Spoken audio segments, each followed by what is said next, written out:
दोस्तों, breaking news की इस घड़ी में समंदर से आई ये तस्वीरें सिर्फ एक खबर नहीं बल्कि एक सीधा संदेश है। अब खेल बदल चुका है। हिंद महासागर से लेकर हॉर्मुज के मुहाने तक आज ताकत, रणनीति और इरादों की ऐसी गूंज सुनाई दी है जिसने दुनिया की बड़ी ताकतों को भी सतर्क कर दिया है। यह कोई सामान्य तैनाती नहीं बल्कि वह निर्णायक पल है जहां भारत ने साफ कर दिया है कि उसके हितों को छूने की कीमत बहुत भारी होगी। दोस्तों, समंदर की लहरों पर आज एक ऐसा मंजर देखने को मिला है जिसने दुनिया की महाशक्तियों के माथे पर पसीना ला दिया है।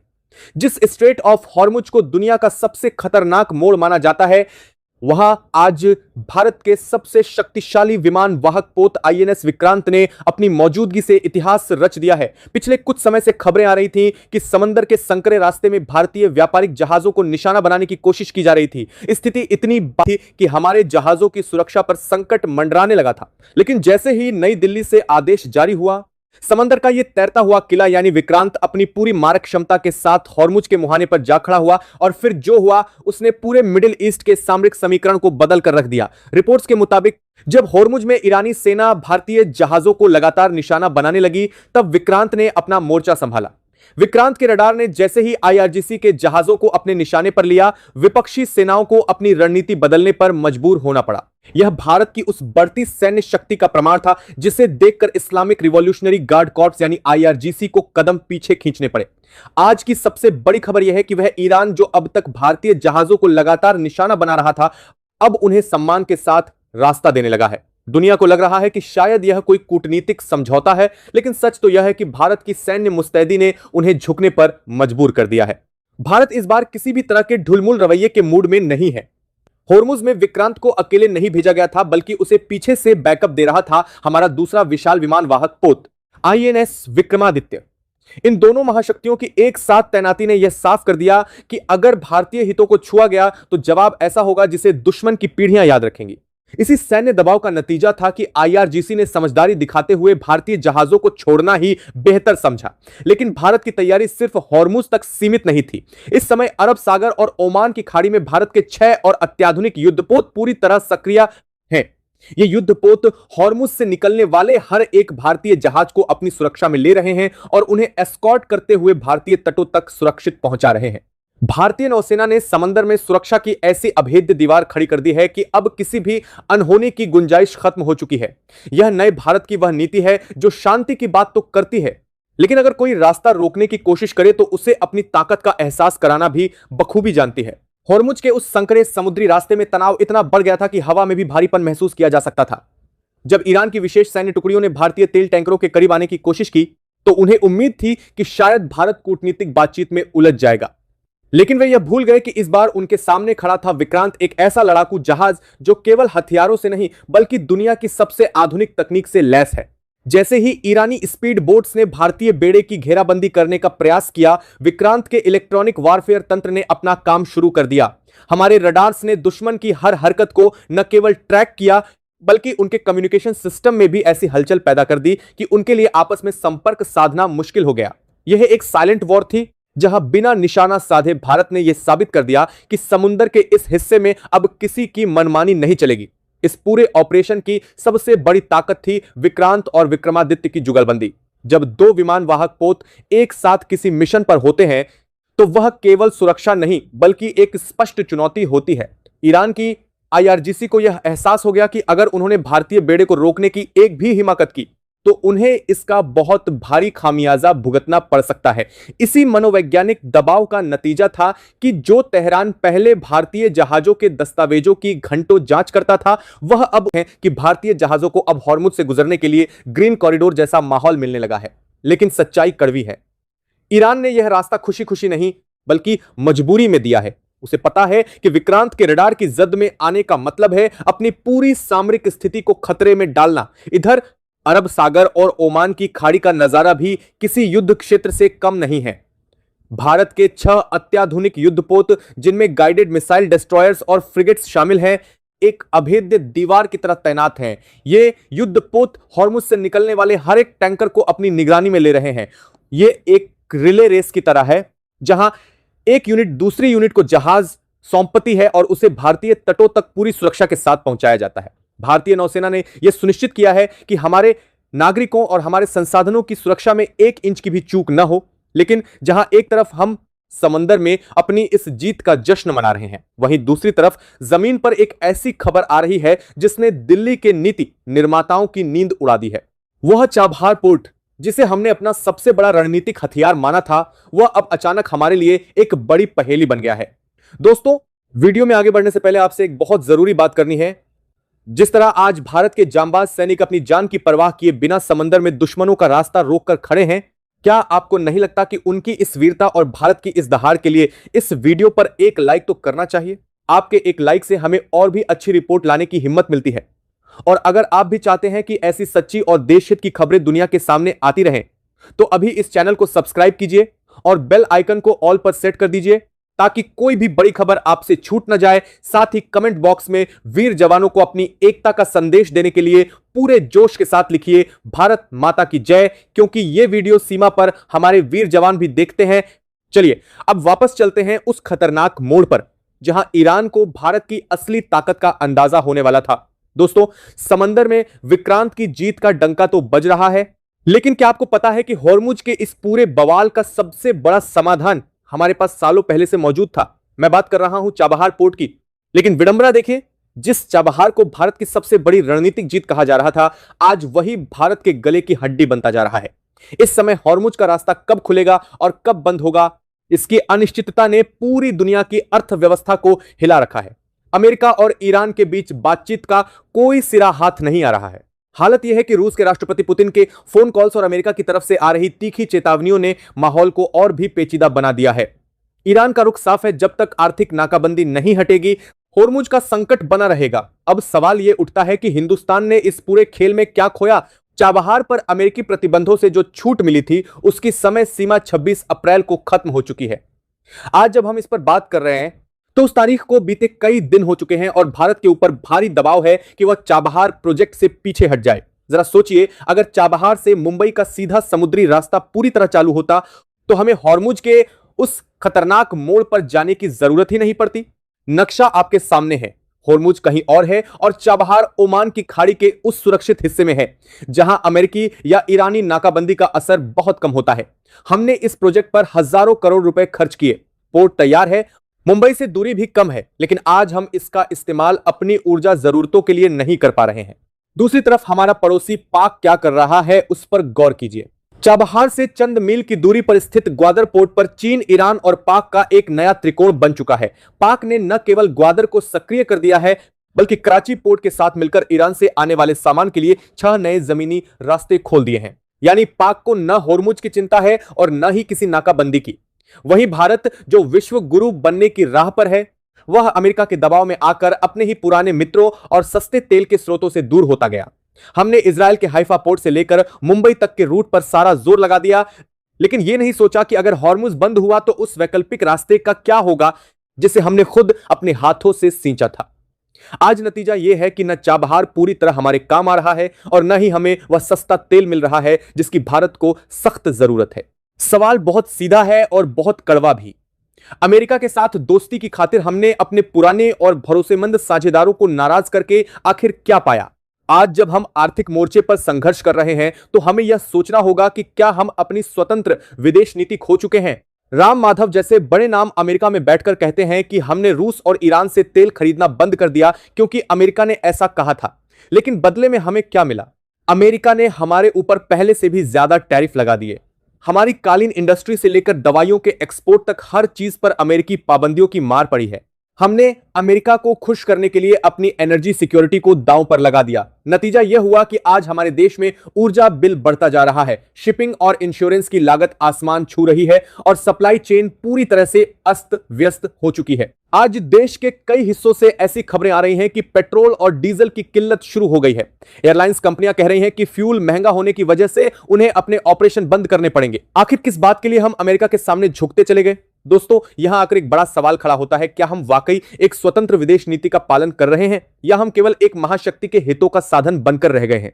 आज की महाकहानी का यह हिस्सा हमारे देश की उस खुदमुख्तारी पर चोट करता है जिसे हमने दशकों की मेहनत से हासिल किया था। इतिहास गवाह है कि जब जब भारत ने अपनी शर्तों पर फैसले लिए, तब दुनिया ने हमारा लोहा माना। लेकिन चाबहार के मामले में ऐसा लगता है कि हम एक ऐसी बिसात पर मोहरे बन गए जहां चालें कोई और चल रहा था। आज जब स्ट्रेट ऑफ हॉर्मुज बंद है और हमारी रसद की लाइनें कटी हुई हैं, तब हमें यह एहसास हो रहा है कि चाबहार केवल एक बंदरगाह नहीं था, वह हमारी ऊर्जा की आजादी का प्रवेश द्वार था। 23 साल पहले जब इस परियोजना की नींव रखी गई थी, तब सपना था एक ऐसा मार्ग जो पाकिस्तान को बाईपास करते हुए हमें सीधे मध्य एशिया और यूरोप से जोड़ दे। वह सपना था international north south transport corridor का। अगर आज यह कॉरिडोर सक्रिय होता तो न केवल हमारा एक्सपोर्ट बढ़ता, बल्कि रूस और मध्य एशिया से आने वाला कच्चा तेल और प्राकृतिक गैस बेहद सस्ती दरों पर भारत पहुंचती। लेकिन हमने क्या किया? हमने अमेरिका के उस बैन को अपनी नियति मान लिया, जिससे दुनिया के कई दूसरे देश चुनौती दे रहे थे। चीन ने ईरान के साथ 400 अरब डॉलर की डील कर ली। रूस ने अपने संबंधों को और मजबूत किया। यहां तक कि हमारे पड़ोसी पाकिस्तान ने भी मौका देखकर अपने रास्ते खोल लिए। लेकिन भारत, जो खुद को एक उभरती हुई शक्ति कहता है, वो वेट एंड वॉच की नीति में फंसा रहा। आज जब हमारी फैक्ट्रियां कच्चे माल की कमी से जूझ रही हैं और हमारे छोटे शहरों के बाजारों में सामान की किल्लत होने लगी है, तब हमें समझ आ रहा है कि चाबहार को एक्टिवेट न करना कितनी बड़ी रणनीतिक भूल थी। इस पूरी कूटनीति का सबसे बड़ा खामियाजा देश की आम जनता भुगत रही है। जब शिपिंग और बीमा की लागत बढ़ती है तो उसका सीधा असर आपकी थाली पर पड़ता है। हमारे एक्सपोर्ट में जो 7% की गिरावट आई है, वह केवल एक आंकड़ा नहीं है। यह लाखों मजदूरों की छंटनी और हजारों बंद होती छोटी फैक्ट्रियों की चीख है। कालीन उद्योग से लेकर हैंडीक्राफ्ट तक जो लोग ईरान और मध्य एशिया के रास्ते अपना माल भेजते थे, आज वे सड़कों पर हैं। हमने अमेरिका को अपना परम मित्र माना, लेकिन क्या उस मित्रता ने हमें संकट के समय कोई ढाल दी? क्या अमेरिका ने हमें वह तेल दिया जो ईरान हमें रियायती दरों पर देने को तैयार था? जवाब है नहीं। बल्कि अमेरिका ने भारत पर व्यापारिक प्रतिबंधों की तलवार हमेशा लटकाए रखी। आज जब हम चाबहार को दोबारा किसी प्राइवेट कंपनी के जरिए शुरू करने के लिए कोने से रास्ता निकालने की कोशिशें कर रहे हैं, तो यह हमारी कमजोरी को दर्शाता है, हमारी ताकत को नहीं। हमारी ताकत एक स्वतंत्र राष्ट्र होने के नाते है। क्या हम सीधे यह नहीं कह सकते थे कि हमारा व्यापार हमारी प्राथमिकता है? अगर हमने उस वक्त मजबूती दिखाई होती तो आज होर्मुज की बंदी हमारे लिए कोई संकट नहीं होती। हमारे जहाज बेरोकटोक चाबहार से मुंबई के बीच तेल और गैस ला रहे होते। लेकिन अब स्थिति यह है कि हम एक तरफ होर्मुज में विक्रांत के जरिए अपनी सैन्य ताकत दिखा रहे हैं और दूसरी तरफ कूटनीतिक टेबल पर अपनी हार का हिसाब लगा रहे हैं। वो भी होर्मुज में विक्रांत का शौर्य यह साबित करता है कि भारत अपनी सुरक्षा के लिए किसी भी हद तक जा सकता है। लेकिन चाबहार की कहानी हमें एक कड़ा सबक देती है। सिर्फ सैन्य ताकत काफी नहीं, हमें अपनी कूटनीतिक स्वायत्तता को भी बचाना होगा। किसी एक महाशक्ति पर अति निर्भरता हमारे आर्थिक हितों को चोट पहुंचा सकती है। अब समय आ गया है कि भारत अपनी विदेश नीति में वह कठोरता वापस लाए, जहां हमारे फैसले किसी विदेशी राजधानी में नहीं बल्कि नई दिल्ली में लिए जाएं। तभी हम अपनी ऊर्जा, सुरक्षा और आत्मनिर्भरता के सपने को हकीकत में बदल पाएंगे। दिल्ली के साउथ ब्लॉक में राहत की लहर दौड़ने लगी।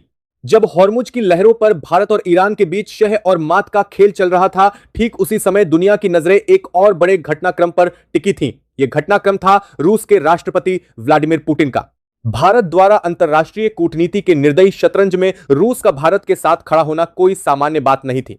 जिस समय पश्चिमी देश और मिडिल ईस्ट के कई राष्ट्र इस तनाव को देख रहे थे, पुतिन का नई दिल्ली आना इस बात का प्रमाण था कि भारत का असली रणनीतिक साझेदार कौन है। पुतिन का यह दौरा केवल शिष्टाचार भेंट नहीं था, बल्कि इसके पीछे रक्षा सौदों की एक ऐसी लंबी फहरिस्त थी जिसने बीजिंग से लेकर इस्लामाबाद तक खलबली मचा दी।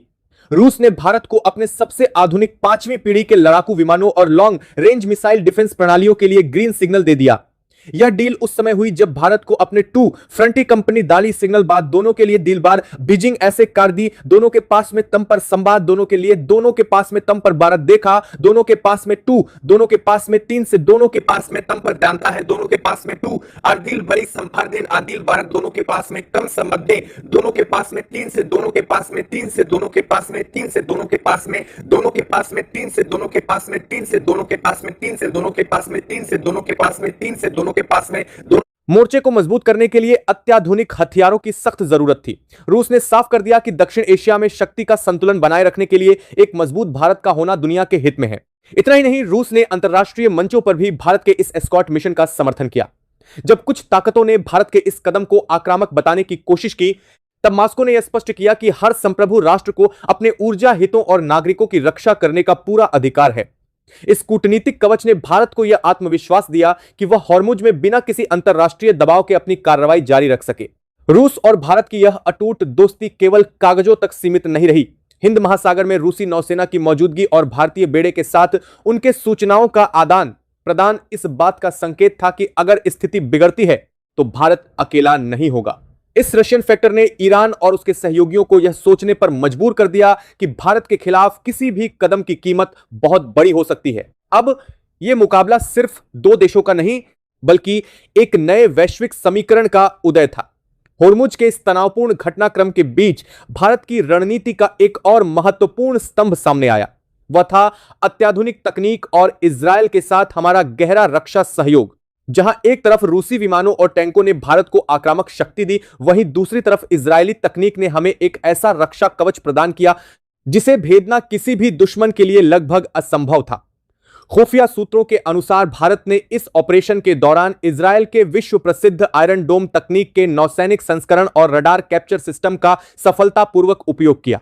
आयरन डोम यह तकनीक इतनी उन्नत है कि यह समंदर में मीलों दूर से आने वाली किसी भी संदिग्ध मिसाइल या सुसाइड ड्रोन को पलक झपकते ही ट्रैक करके हवा में ही ध्वस्त कर सकती है। जब ईरानी ड्रोन भारतीय टैंकरों के करीब आने की कोशिश कर रहे थे, तब भारत के इन साइलेंट रडार्स ने उन पर अपनी ऐसी पकड़ बना ली थी कि उनके लिए हिलना भी मुश्किल हो गया था। यह इजरायली तकनीक केवल रक्षा के लिए नहीं थी, बल्कि यह एक बड़ा रणनीतिक संदेश भी था। इस सिस्टम की मदद से भारतीय नौसेना ने ईरानी गतिविधियों की एक एक सेकंड की जानकारी जुटाई। रडार कैप्चर तकनीक ने दुश्मन के संचार तंत्र में सेंध लगाकर उनके अगले कदम का पहले ही अनुमान लगा लिया था। यही वजह थी कि भारतीय कमांडर समंदर में इतने आत्मविश्वास के साथ फैसले ले पा रहे थे। इजरायल के साथ यह सहयोग उस समय और भी महत्वपूर्ण हो गया जब तुर्की और पाकिस्तान जैसे देश ड्रोन तकनीक के जरिए भारत को चुनौती देने की कोशिश कर रहे थे। लेकिन भारत ने दिखा दिया कि जब इजरायली दिमाग और भारतीय जांबाजी एक साथ मिलते हैं तो दुनिया की कोई भी ताकत हमें पीछे नहीं ढकेल सकती। होर्मुज की लहरों पर तैनात भारतीय युद्धपोतों पर लगे ये इलेक्ट्रॉनिक आई दुश्मन के हर वार को नाकाम करने के लिए पूरी तरह मुस्तैद थे।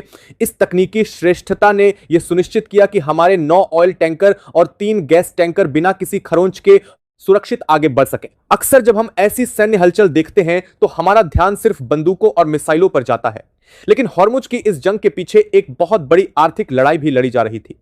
भारत दुनिया का तीसरा सबसे बड़ा ऊर्जा उपभोक्ता है और हमारी अर्थव्यवस्था की धड़कन उन जहाजों में छिपी है जो अरब सागर की लहरों को चीरते हुए भारत पहुंचते हैं। जरा सोचिए, अगर होर्मुज का वो रास्ता बंद हो जाता या हमारे उन 9 तेल टैंकरों को रोक लिया जाता तो क्या होता। भारत की 80% से ज्यादा तेल की जरूरतें आयात से पूरी होती हैं। अगर ये लाइफलाइन कट जाती तो रातों रात देश में पेट्रोल और डीजल की कीमतें आसमान छूने लगती, ट्रांसपोर्टेशन ठप हो जाता, महंगाई बेकाबू हो जाती और हमारी फैक्ट्रियों के पहिए थम सकते थे। यह केवल 9 जहाजों का मामला नहीं था, बल्कि भारत के मध्यम वर्ग की जेब और देश के विकास की गति पर सीधा हमला था। यही वजह थी कि नई दिल्ली ने इस ऑपरेशन को अपनी टॉप प्रायोरिटी पर रखा। भारत अब उस दौर में नहीं है जहां हम किसी दूसरे देश की दया पर निर्भर रहें कि वो हमारे जहाज छोड़ेगा या नहीं। अब भारत ने प्रोएक्टिव नीति अपना ली है। हमने दुनिया को दिखा दिया कि अपनी ऊर्जा सुरक्षा सुनिश्चित करने के लिए हम समुद्र में युद्ध स्तर पर उतरने से भी पीछे नहीं हटेंगे। सुरक्षित निकाले गए उन जहाजों ने न केवल तेल और गैस पहुंचाई, बल्कि पूरी दुनिया को भारत की आर्थिक मजबूती का संदेश भी दिया। हमने साबित किया कि भारत अपने हितों के लिए किसी भी अंतर्राष्ट्रीय दबाव या क्षेत्रीय अस्थिरता का सामना करने में सक्षम है। यह ऑपरेशन सिर्फ एक सैन्य जीत नहीं थी, बल्कि यह भारत के उन करोड़ों लोगों के भरोसे की जीत थी जो एक सुरक्षित और स्थिर भविष्य की उम्मीद करते हैं। समुद्र में तैनात हमारे युद्धपोतों ने यह सुनिश्चित किया कि भारत के विकास का इंजन कभी धीमी गति से न चले। जैसे ही भारतीय टैंकरों का वह बेड़ा होर्मुज के अशांत पानी से निकलकर सुरक्षित समुद्र में दाखिल हुआ, यह केवल एक मिशन की समाप्ति नहीं थी, बल्कि यह दुनिया के सामने एक नए भारत के उदय का उद्घोष था। इस पूरे ऑपरेशन के दौरान भारत ने वह कर दिखाया जो अक्सर दुनिया की केवल गिनी चुनी महाशक्तियां ही कर पाती हैं। हमने अपनी ऊर्जा सुरक्षा सुनिश्चित की, अपने नागरिकों का मान बढ़ाया और सबसे महत्वपूर्ण बात, बिना युद्ध किए अपनी सामरिक श्रेष्ठता सिद्ध कर दी। इस ग्रेट एस्कॉर्ट मिशन के सफल होने के बाद अब भारत रुकने वाला नहीं है। इस घटनाक्रम से मिली सीख ने हमारी रक्षा नीति को हमेशा के लिए बदल दिया है। भारतीय नौसेना अब अपनी पहुंच को और अधिक विस्तार दे रही है। नई दिल्ली में अब उन योजनाओं पर काम शुरू हो चुका है जिससे भविष्य में ऐसी किसी भी स्थिति का सामना करने के लिए हमें किसी पर निर्भर न रहना पड़े। हम अपनी ब्लू वाटर नेवी की क्षमता को और मजबूत कर रहे हैं ताकि हिंद महासागर से लेकर होर्मुज और उससे आगे तक भारत का दबदबा कायम रहे। इस पूरे संघर्ष का सबसे भावनात्मक और गौरवशाली पहलू था उन 34 भारतीयों की सुरक्षित वापसी। जब वे जांबाज अपने वतन की मिट्टी पर वापस लौटे तो उनके चेहरों पर वही सुकून था जो एक सुरक्षित राष्ट्र के नागरिक के पास होता है। उन्होंने अपनी आंखों से देखा कि कैसे उनका देश उनके लिए समंदर में पहाड़ बनकर खड़ा हो गया। यह भारत सरकार और हमारी सेना की प्रतिबद्धता का सबसे बड़ा प्रमाण है कि दुनिया के किसी भी कोने में अगर एक भी भारतीय संकट में होगा तो पूरा देश उसकी ढाल बनेगा।